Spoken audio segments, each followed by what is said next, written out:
দয়াময় পরম দয়ালু আল্লাহর নামে শুরু করছি। সূরা তহা ১৩৫ আয়াত ৮ রুকু মক্কি সূরা। তহা তুমি ক্লেশ পাইবে, এই জন্য আমি তোমার প্রতি কুরআন অবতীর্ণ করি নাই, বরং যে ভয় করে কেবল তাহার উপদেশার্থে। যিনি পৃথিবী ও সমুচ্চ আকাশমণ্ডলী সৃষ্টি করিয়াছেন, তাহার নিকট হইতে ইহা অবতীর্ণ, দয়াময় আরশে সমাসীন। যাহা আছে আকাশমণ্ডলীতে, পৃথিবীতে, এই দুইয়ের অন্তর্বর্তী স্থানে ও ভূগর্ভে, তাহা তাহারই। যদি তুমি উচ্চ কণ্ঠে কথা বলো, তবে তিনি তো যাহা গুপ্ত ও অব্যক্ত সকলেই জানেন। আল্লাহ, তিনি ব্যতীত অন্য কোনো ইলাহ নাই, সুন্দর সুন্দর নাম তাহারই।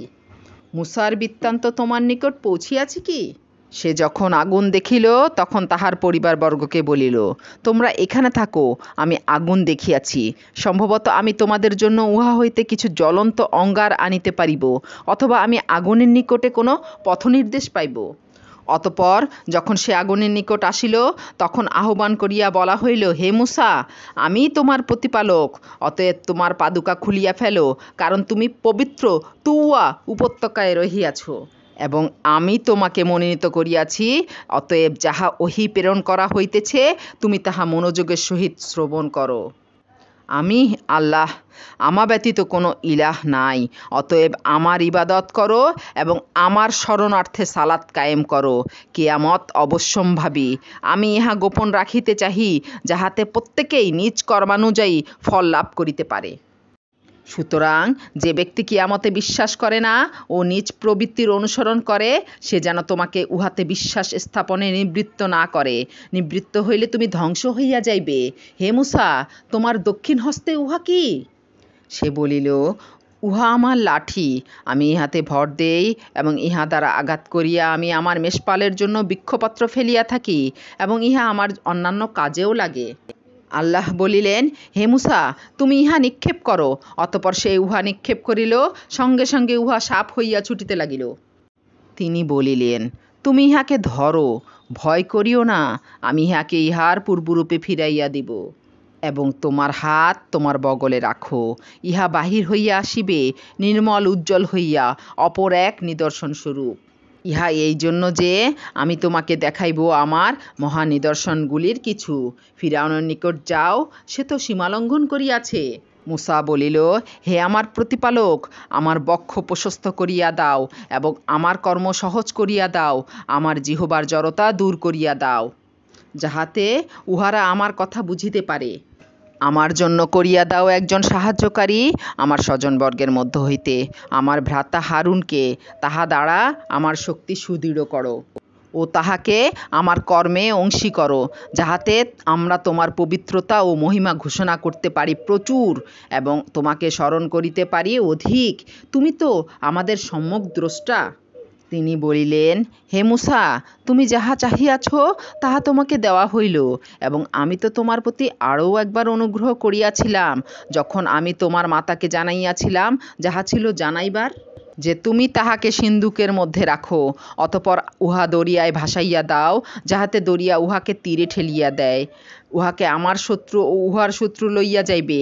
আমি আমার নিকট হইতে তোমার উপর ভালোবাসা ঢালিয়া দিয়াছিলাম, যাহাতে তুমি আমার তত্ত্বাবধানে প্রতিপালিত হও।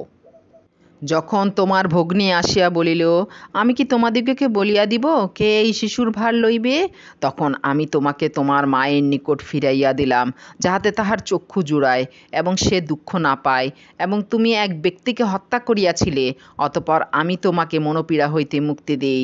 আমি তোমাকে বহু পরীক্ষা করিয়াছি, অতঃপর তুমি কয়েক বৎসর মাদিয়ানবাসীদের মধ্যে ছিলে।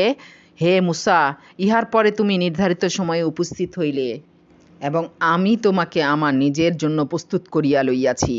তুমি ও তোমার ভ্রাতা আমার নিদর্শন সহ যাত্রা করো এবং আমার স্মরণে শৈথিল্য করিও না।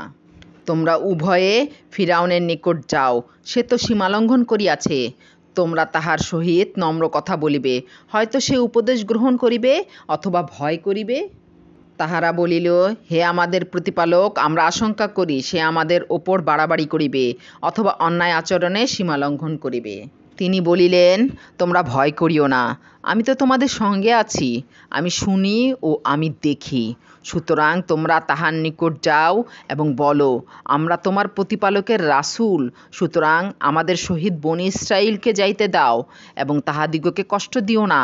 আমরা তো তোমার নিকট আনিয়াছি তোমার প্রতিপালকের নিকট হইতে নিদর্শন এবং শান্তি তাহাদের প্রতি যাহারা অনুসরণ করে সৎপথ। আমাদের প্রতি ওহী প্রেরণ করা হইয়াছে যে, শাস্তি তো তাহার জন্য যে মিথ্যা আরোপ করে ও মুখ ফিরাইয়া লয়। ফিরআউন বলিল, হে মূসা, কে তোমাদের প্রতিপালক? মূসা বলিল, আমাদের প্রতিপালক তিনি, যিনি প্রত্যেক বস্তুকে তাহার আকৃতি দান করিয়াছেন, অতঃপর পথ নির্দেশ করিয়াছেন। ফিরআউন বলিল, তাহা হইলে অতীত যুগের লোকদের অবস্থা কি? মূসা বলিল, ইহার জ্ঞান আমার প্রতিপালকের নিকট কিতাবে রহিয়াছে। আমার প্রতিপালক ভুল করেন না এবং বিস্মৃতও হন না। যিনি তোমাদের জন্য পৃথিবীকে করিয়াছেন বিছানা এবং উহাতে করিয়া দিয়াছেন তোমাদের চলিবার পথ। তিনি আকাশ হইতে বাড়ি বর্ষণ করেন এবং আমি উহা দ্বারা বিভিন্ন প্রকারের উদ্ভিদ উৎপন্ন করি। তোমরা আহার করো ও তোমাদের গবাদি পশু চড়াও। অবশ্যই ইহাতে নিদর্শন আছে বিবেকসম্পন্ন ব্যক্তিদের জন্য।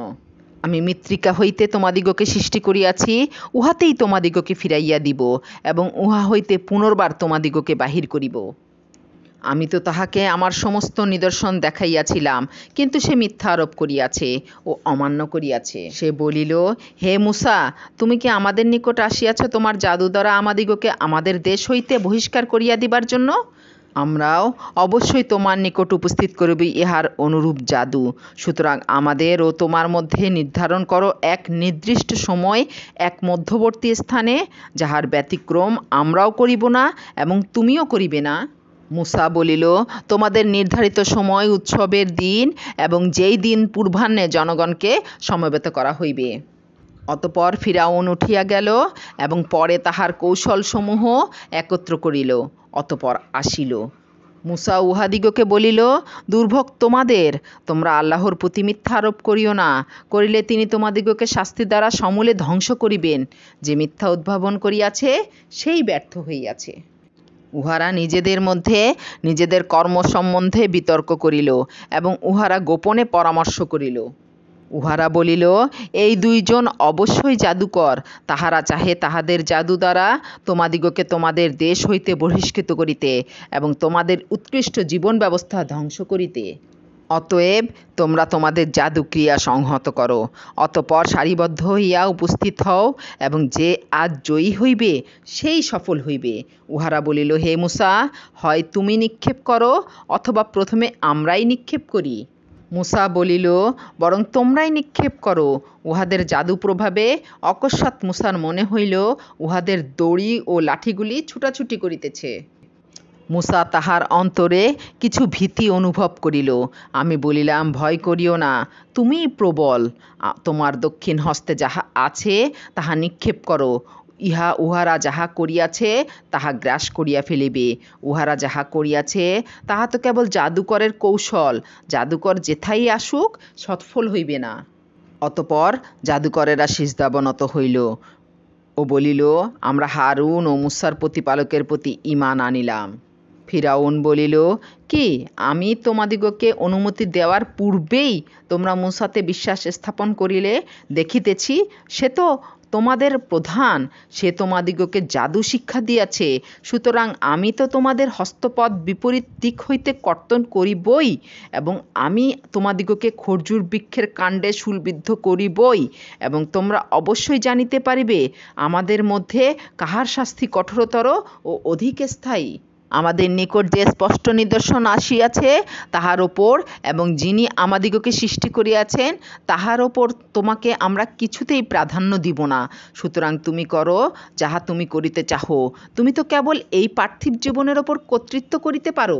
আমরা নিশ্চয়ই আমাদের প্রতিপালকের প্রতি ঈমান আনিয়াছি, যাহাতে তিনি ক্ষমা করেন আমাদের অপরাধ এবং তুমি আমাদিগকে যে জাদু করিতে বাধ্য করিয়াছ তাহা। আর আল্লাহ শ্রেষ্ঠ ও স্থায়ী। যে তাহার প্রতিপালকের নিকট অপরাধী হইয়া উপস্থিত হইবে তাহার জন্য তো আছে জাহান্নাম, সেথায় সে মরিবেও না, বাঁচিবেও না। এবং যাহারা তাহার নিকট উপস্থিত হইবে মুমিন অবস্থায় সৎকর্ম করিয়া, তাহাদের জন্য আছে সমুচ্চ মর্যাদা। স্থায়ী জান্নাত, যাহার পাদদেশে নদী প্রবাহিত, সেথায় তাহারা স্থায়ী হইবে, এবং এই পুরস্কার তাহাদেরই যাহারা পবিত্র। আমি অবশ্যই মূসার প্রতি প্রত্যাদেশ করিয়াছিলাম এই মর্মে যে, আমার বান্দাদিগকে লইয়া রজনীযোগে বহির্গত হও এবং তাহাদের জন্য সমুদ্রের মধ্য দিয়া এক শুষ্ক পথ নির্মাণ করো। পশ্চাৎ হইতে আসিয়া তোমাকে ধরিয়া ফেলা হইবে, এই আশঙ্কা করিও না এবং ভয়ও করিও না। অতঃপর ফিরআউন তাহার সৈন্যবাহিনী সহ তাহাদের পশ্চাৎধাবন করিল। অতঃপর সমুদ্র উহাদিগকে সম্পূর্ণরূপে নিমজ্জিত করিল। আর ফিরআউন তাহার সম্প্রদায়কে পথভ্রষ্ট করিয়াছিল এবং সৎপথ দেখায় নাই। হে বনি ইসরায়েল, আমি তো তোমাদিগকে শত্রু হইতে উদ্ধার করিয়াছিলাম। আমি তোমাদিগকে প্রতিশ্রুতি দিয়াছিলাম তুর পর্বতের দক্ষিণ পার্শ্বে, এবং তোমাদের নিকট মান্না ও সালোয়া প্রেরণ করিয়াছিলাম। তোমাদিগকে যাহা দান করিয়াছি তাহা হইতে ভালো ভালো বস্তু আহার করো, এবং এই বিষয়ে সীমালঙ্ঘন করিও না, করিলে তোমাদের ওপর আমার ক্রোধ অবধারিত, এবং যাহার ওপর আমার ক্রোধ অবধারিত সে তো ধ্বংস হইয়া যায়। এবং আমি অবশ্যই ক্ষমাশীল তাহার প্রতি যে তওবা করে, ঈমান আনে, সৎকর্ম করে ও সৎপথে অবিচলিত থাকে। হে মূসা, তোমার সম্প্রদায়কে পশ্চাতে ফেলিয়া তোমাকে ত্বরা করিতে বাধ্য করিল কিসে? সে বলিল, এই তো উহারা আমার পশ্চাতে, এবং হে আমার প্রতিপালক, আমি ত্বরায় তোমার নিকট আসিলাম, তুমি সন্তুষ্ট হইবে এই জন্যে। তিনি বলিলেন, আমি তো তোমার সম্প্রদায়কে পরীক্ষায় ফেলিয়াছি তোমার চলিয়া আসার পর, এবং সামিরী উহাদিগকে পথভ্রষ্ট করিয়াছে। অতঃপর মূসা তাহার সম্প্রদায়ের নিকট ফিরিয়া গেল, ক্রুদ্ধ ও ক্ষুব্ধ হইয়া। সে বলিল, হে আমার সম্প্রদায়, তোমাদের প্রতিপালক কি তোমাদিগকে এক উত্তম প্রতিশ্রুতি দেন নাই? তবে কি প্রতিশ্রুতিকাল তোমাদের নিকট সুদীর্ঘ হইয়াছে? না তোমরা চাহিয়াছ তোমাদের প্রতি আপতিত হোক তোমাদের প্রতিপালকের ক্রোধ, যে কারণে তোমরা আমার প্রতি প্রদত্ত অঙ্গীকার ভঙ্গ করিলে? উহারা বলিল, আমরা তোমার প্রতি প্রদত্ত অঙ্গীকার স্বেচ্ছায় ভঙ্গ করি নাই, তবে আমাদের ওপর চাপাইয়া দেওয়া হইয়াছিল লোকের অলঙ্কারের বোঝা, এবং আমরা উহা অগ্নিকুণ্ডে নিক্ষেপ করি, অনুরূপভাবে স্বামীরও নিক্ষেপ করে। অতঃপর সে উহাদের জন্য গড়িল এক গোবৎস, এক অবয়ব, যাহা হাম্বা রব করিত। উহারা বলিল, ইহা তোমাদের ইলাহ এবং মূসারও ইলাহ, কিন্তু মূসা ভুলিয়া গিয়াছে। তবে কি উহারা ভাবিয়া দেখে না যে উহা তাহাদের কথায় সাড়া দেয় না, এবং তাহাদের কোনো ক্ষতি অথবা উপকার করিবার ক্ষমতা রাখে না? হারুন উহাদিগকে পূর্বেই বলিয়াছিল, হে আমার সম্প্রদায়, ইহা দ্বারা তো কেবল তোমাদিগকে পরীক্ষায় ফেলা হইয়াছে, তোমাদের প্রতিপালক তো দয়াময়, সুতরাং তোমরা আমার অনুসরণ করো এবং আমার আদেশ মানিয়া চলো। উহারা বলিয়াছিল, আমাদের নিকট মূসা ফিরিয়া না আসা পর্যন্ত আমরা ইহার পূজা হইতে কিছুতেই বিরত হইব না। মূসা বলিল, হে হারুন, তুমি যখন দেখিলে উহারা পথভ্রষ্ট হইয়াছে, তখন কিসে তোমাকে নিবৃত্ত করিল আমার অনুসরণ করা হইতে? তবে কি তুমি আমার আদেশ অমান্য করিলে? হারুন বলিল, হে আমার সহোদর, আমার শুশ্র ও কেশ ধরিও না। আমি আশঙ্কা করিয়াছিলাম যে তুমি বলিবে, তুমি বনি ইসরায়েলদের মধ্যে বিভেদ সৃষ্টি করিয়াছ, ও তুমি আমার বাক্য পালনের যত্নবান হও নাই। মূসা বলিল, হে সামিরী, তোমার ব্যাপার কি? সে বলিল, আমি দেখিয়াছিলাম যাহা উহারা দেখে নাই। অতঃপর আমি সেই দূতের পদচিহ্ন হইতে এক মুষ্টি লইয়াছিলাম, এবং আমি উহা নিক্ষেপ করিয়াছিলাম। আমার মন আমার জন্য শোভন করিয়াছিল এইরূপ করা। মূসা বলিল, দূর হও, তোমার জীবদশায় তোমার জন্য ইহাই রহিল যে তুমি বলিবে আমি অস্পৃশ্য, এবং তোমার জন্য রহিল এক নির্দিষ্ট কাল, তোমার বেলায় যাহার ব্যতিক্রম হইবে না, এবং তুমি তোমার সেই ইলাহের প্রতি লক্ষ্য করো যাহার পূজায় তুমি রত ছিলে। আমরা উহাকে জ্বালাইয়া দিবই, অতঃপর উহাকে বিক্ষিপ্ত করিয়া সাগরে নিক্ষেপ করিবই। তোমাদের ইলাহ তো কেবল আল্লাহই, যিনি ব্যতীত অন্য কোনো ইলাহ নাই, তাহার জ্ঞান সর্ববিষয়ে ব্যাপ্ত। পূর্বে যাহা ঘটিয়াছে তাহার সংবাদ আমি এইভাবে তোমার নিকট বিবৃত করি, এবং আমি আমার নিকট হইতে তোমাকে দান করিয়াছি উপদেশ। ইহা হইতে যে বিমুখ হইবে সে কিয়ামতের দিন মহাভার বহন করিবে, উহাতে উহারা স্থায়ী হইবে, এবং কিয়ামতের দিন এই বোঝা উহাদের জন্য হইবে কত মন্দ। যেদিন সিংহায় ফুৎকার দেওয়া হইবে এবং যেই দিন আমি অপরাধীদিগকে দৃষ্টিহীন অবস্থায় সমবেত করিব, সেই দিন উহারা নিজেদের মধ্যে চুপি চুপি বলাবলি করিবে, তোমরা মাত্র 10 দিন অবস্থান করিয়াছিলে। আমি ভালো জানি উহারা কি বলিবে। উহাদের মধ্যে যে অপেক্ষাকৃত সৎপথে ছিল, সে বলিবে, তোমরা মাত্র 1 দিন অবস্থান করিয়াছিলে। উহারা তোমাকে পর্বতসমূহ সম্পর্কে জিজ্ঞাসা করে, বলো, আমার প্রতিপালক উহাদিগকে সমূলে উৎপাটন করিয়া বিক্ষিপ্ত করিয়া দিবেন।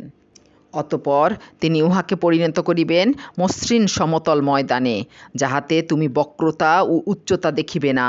সেই দিন উহারা আহ্বানকারীর অনুসরণ করিবে, এই ব্যাপারে এই দিক ও দিক করিতে পারিবে না। দয়াময়ের সম্মুখে সকল শব্দ স্তব্ধ হইয়া যাইবে, সুতরাং মৃদু পদধ্বনি ব্যতীত তুমি কিছুই শুনিবে না। দয়াময় যাহাকে অনুমতি দিবেন ও যাহার কথা তিনি পছন্দ করিবেন, সে ব্যতীত কাহারও সুপারিশ সেই দিন কোনো কাজে আসিবে না। তাহাদের সম্মুখে ও পশ্চাতে যাহা কিছু আছে তাহা তিনি অবগত, কিন্তু উহারা জ্ঞান দ্বারা তাহাকে আয়ত্ত করিতে পারে না। চিরঞ্জীব সর্বসত্তার ধারকের নিকট সকলেই হইবে অধোবদন, এবং সেই ব্যর্থ হইবে যে জুলুমের ভার বহন করিবে। এবং যে সৎকর্ম করে মুমিন হইয়া তাহার কোনো আশঙ্কা নাই অবিচারের এবং অন্য কোনো ক্ষতির। এই রূপেই আমি কুরআনকে অবতীর্ণ করিয়াছি আরবি ভাষায়, এবং উহাতে বিশদভাবে বিবৃত করিয়াছি সতর্কবাণী, যাহাতে তাহারা ভয় করে, এবং ইহা হয় উহাদের জন্য উপদেশ। আল্লাহ অতি মহান, প্রকৃত অধিপতি। তোমার প্রতি আল্লাহর ওহী সম্পূর্ণ হইবার পূর্বে কুরআন পাঠে তুমি ত্বরা করিও না, এবং বলো, হে আমার প্রতিপালক, আমাকে জ্ঞানে সমৃদ্ধ করো। আমি তো ইতিপূর্বে আদমের প্রতি নির্দেশ দান করিয়াছিলাম, কিন্তু সে ভুলিয়া গিয়াছিল, আমি তাহাকে সংকল্পে দৃঢ় পাই নাই। স্মরণ করো, যখন ফেরেশতাগণকে বলিলাম আদমের প্রতি সিজদা করো, তখন ইবলীস ব্যতীত সকলেই সিজদা করিল, সে অমান্য করিল। অতঃপর আমি বলিলাম, হে আদম, নিশ্চয়ই এ তোমার ও তোমার স্ত্রীর শত্রু, সুতরাং সে যেন কিছুতেই তোমাদিগকে জান্নাত হইতে বাহির করিয়া না দেয়, দিলে তোমরা দুঃখ কষ্ট পাইবে। তোমার জন্য ইহাই রহিল যে, তুমি জান্নাতে ক্ষুধার্তও হইবে না ও নগ্নও হইবে না, এবং সেথায় পিপাসার্ত হইবে না এবং রৌদ্রক্লিষ্টও হইবে না। অতঃপর শয়তান তাহাকে কুমন্ত্রণা দিল। সে বলিল, হে আদম, আমি কি তোমাকে বলিয়া দিব অনন্ত জীবনপ্রদ বৃক্ষের কথা ও অক্ষয় রাজ্যের কথা? অতঃপর তাহারা উভয়ে উহা হইতে ভক্ষণ করিল। তখন তাহাদের লজ্জাস্থান তাহাদের নিকট প্রকাশ হইয়া পড়িল, এবং তাহারা জান্নাতের বৃক্ষপত্র দ্বারা নিজেদিগকে আবৃত করিতে লাগিল। আদম তাহার প্রতিপালকের হুকুম অমান্য করিল, ফলে সে ভ্রমে পতিত হইল। ইহার পর তাহার প্রতিপালক তাহাকে মনোনীত করিলেন, তাহার তওবা কবুল করিলেন ও তাহাকে পথনির্দেশ করিলেন। তিনি বলিলেন, তোমরা উভয়ে একই সঙ্গে জান্নাত হইতে নামিয়া যাও। তোমরা পরস্পর পরস্পরের শত্রু। পরে আমার পক্ষ হইতে তোমাদের নিকট সৎপথের নির্দেশ আসিলে যে আমার পথ অনুসরণ করিবে, সে বিপদগামী হইবে না ও দুঃখ কষ্ট পাইবে না। যে আমার স্মরণে বিমুখ থাকিবে, অবশ্য তাহার জীবন যাপন হইবে সংকুচিত, এবং আমি তাহাকে কিয়ামতের দিন উত্থিত করিব অন্ধ অবস্থায়। সে বলিবে, হে আমার প্রতিপালক, কেন আমাকে অন্ধ অবস্থায় উত্থিত করিলে? আমি তো ছিলাম চক্ষুষ্মান। তিনি বলিবেন, এইরূপই আমার নির্দেশনাবলী তোমার নিকট আসিয়াছিল, কিন্তু তুমি উহা ভুলিয়া গিয়াছিলে, এবং সেইভাবে আজ তুমিও বিস্মৃত হইলে। এবং এইভাবেই আমি প্রতিফল দেই তাহাকে যে বাড়াবাড়ি করে ও তাহার প্রতিপালকের নিদর্শনে বিশ্বাস স্থাপন করে না। পরকালের শাস্তি তো অবশ্যই কঠিনতর ও অধিক স্থায়ী। ইহাও কি তাহাদিগকে সৎপথ দেখাইল না যে, আমি ইহাদের পূর্বে ধ্বংস করিয়াছি কত মানব গোষ্ঠী, যাহাদের ভাসভূমিতে ইহারা বিচরণ করিয়া থাকে। অবশ্যই ইহাতে বিবেক সম্পন্নদের জন্য আছে নিদর্শন। তোমার প্রতিপালকের পূর্ব সিদ্ধান্ত ও একটা কাল নির্ধারিত না থাকিলে অবশ্যম্ভাবী হইত আশু শাস্তি। সুতরাং উহারা যাহা বলে সে বিষয়ে তুমি ধৈর্য ধারণ করো, এবং সূর্যোদয়ের পূর্বে ও সূর্যাস্তের পূর্বে তোমার প্রতিপালকের সপ্রশংস পবিত্রতা ও মহিমা ঘোষণা করো, এবং রাত্রিকালে পবিত্রতা ও মহিমা ঘোষণা করো, এবং দিবসের প্রান্তসমূহেও, যাহাতে তুমি সন্তুষ্ট হইতে পারো। তুমি তোমার চক্ষুদ্বয় কখনও প্রসারিত করিও না উহার প্রতি, যাহা আমি তাহাদের বিভিন্ন শ্রেণীকে পার্থিব জীবনের সৌন্দর্যস্বরূপ উপভোগের উপকরণ হিসেবে দিয়াছি, তদ্বারা তাহাদিগকে পরীক্ষা করিবার জন্য। তোমার প্রতিপালক প্রদত্ত জীবনোপকরণ উৎকৃষ্ট অধিক স্থায়ী। এবং তোমার পরিবারবর্গকে সালাতের আদেশ দাও ও উহাতে অবিচলিত থাকো। আমি তোমার নিকট কোনো জীবনোপকরণ চাহি না, আমি তোমাকে জীবনোপকরণ দেই, এবং শুভ পরিণাম তো মুত্তাকিদের জন্য। উহারা বলে, সে তাহার প্রতিপালকের নিকট হইতে আমাদের নিকট কোনো নিদর্শন আনয়ন করে না কেন? উহাদের নিকট কি আসে নাই সুস্পষ্ট প্রমাণ, যাহা আছে পূর্ববর্তী গ্রন্থসমূহে? যদি আমি উহাদিগকে ইতিপূর্বে শাস্তির দ্বারা ধ্বংস করিতাম, তবে উহারা বলিত, হে আমাদের প্রতিপালক, তুমি আমাদের নিকট একজন রাসূল প্রেরণ করিলে না কেন? করিলে আমরা লাঞ্ছিত ও অপমানিত হইবার পূর্বে তোমার নিদর্শন মানিয়া চলিতাম। বলো, প্রত্যেকেই প্রতীক্ষা করিতেছে, সুতরাং তোমরাও প্রতীক্ষা করো। অতঃপর তোমরা জানিতে পারিবে কাহারা রহিয়াছে সরল পথে এবং কাহারা সৎপথ অবলম্বন করিয়াছে।